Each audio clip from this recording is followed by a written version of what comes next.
So, as you guys know, in my messages I always like to tell stories. So I'll start with a story. So this summer, as some of you know, a fun way of earning money in the summer, I started background acting, like extras in TV shows. And so maybe you've seen the pictures on Facebook. I'd get excited when I'd see myself in a show and I'd do like a screenshot. But it was like a minimum wage job. You get $8 an hour, but it's kind of fun because you see yourself on TV later. And nothing huge, but I enjoyed it. And I did that like 10 times during the summer. So when you come back home at the end of the day, you have between like $80 and $100 from that $8 an hour thing. So as I was driving to my last one of the summer, it was like the last day before school would start again. As I was driving to that, well, I didn't know that anything happened until a few weeks later. I got a letter in the mail from the courthouse giving a link to some pictures and a video of me making an illegal turn. I know. And the sum of that ticket was $490. And then to do traffic school, instead of getting it, affecting the insurance and everything, that's $65. And then to actually take the traffic school, that's $15. So $570 total from something I didn't even remember doing. But there's a video, so it must have happened. So it takes a lot to get me mad, but that made me mad. I was very mad at the government and the cameras and the just everything. And so here I was, a college student without an income, and I tried to do one thing to make money in the summer, and it just slapped me in the face. So it's like on my way to one of those jobs, I had lost almost everything I had made the whole summer. And just in one accidental illegal turn. And so I went on this rant, I was just, to everyone who was listening, about how like traffic tickets should be based on income. Like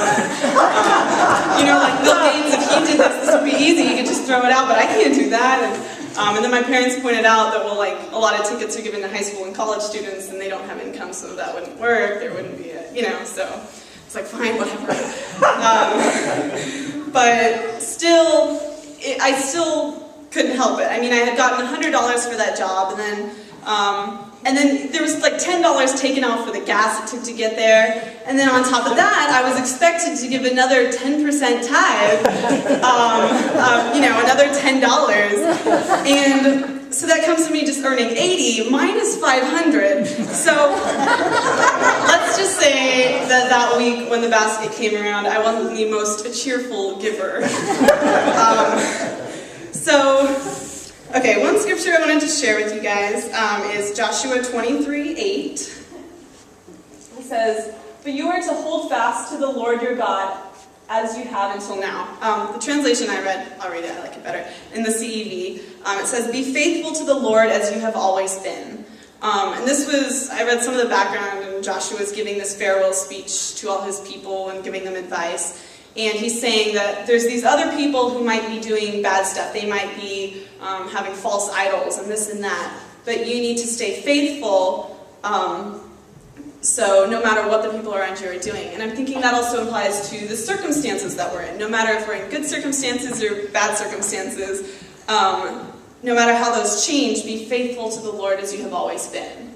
And the second scripture I wanted to share is Proverbs 3:5-6.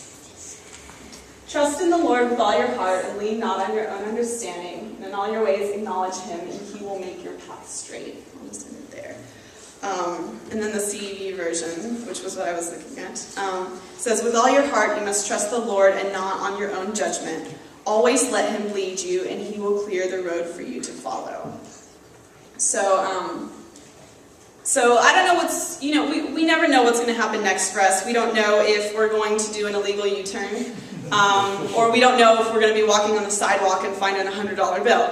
We don't know what's going to happen, but we have to trust that God does know what's going to happen, and over in the Bible, he's promised that everything is going to turn out okay. So with that in mind, let's